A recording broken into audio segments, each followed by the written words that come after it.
Hello guys, isa pa pagpalang hapon po sa buhay ng bawat isa. Nandito po ang inyong lingkod at patuloy na nagde-deliver ng libreng ulam sa nakapollow, nakashare, nakalike, nakakomment na may address sa programa po ng libreng ulam. Ganun lang po kasimple guys, kung nais niyo po tumanggap ng libreng ulam, i-follow mo, i-share mo, i-comment mo yung iyong pangalan, ilagay mo yung address. At nang sa ganun, mahanapin po kita kung saan ka naroon. Dahil sa bawat share niyo po, hindi po yan nasasayang. Ito po mga ito ay bunga po ng inyong share. Meron na pong isda at meron pa pong dishwashing liquid. Ganyan kabuti guys ang Diyos. Ang Diyos ang gumagawa ng lahat ng ito.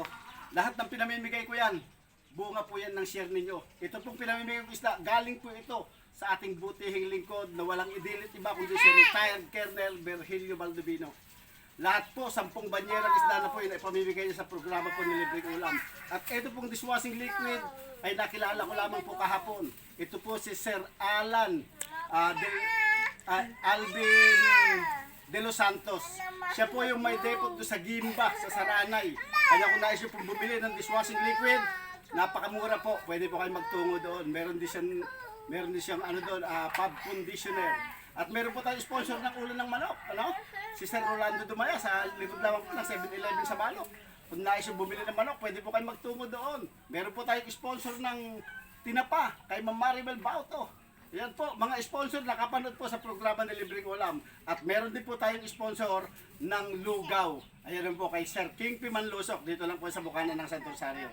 Ayan, kung nais nyo matikman yung masarap na lugaw, pwede po kayo magtungo doon. At ito po yung mga tumanggap ngayon. Ano po ang masasabi nyo ngayon? Ito po yung inyong mga dishwashing liquid. Ayan, ito po yung mga tumanggap ng dishwashing liquid at tumanggap po ng libreng ulam. Ano po ang masasabi nyo mga sister?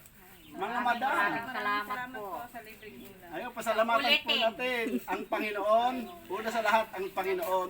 Pangalawa po yung kanyang mga ginamit na sponsor. Retired Colonel Virgilio Baldovino, Sir Alvin de los Santos,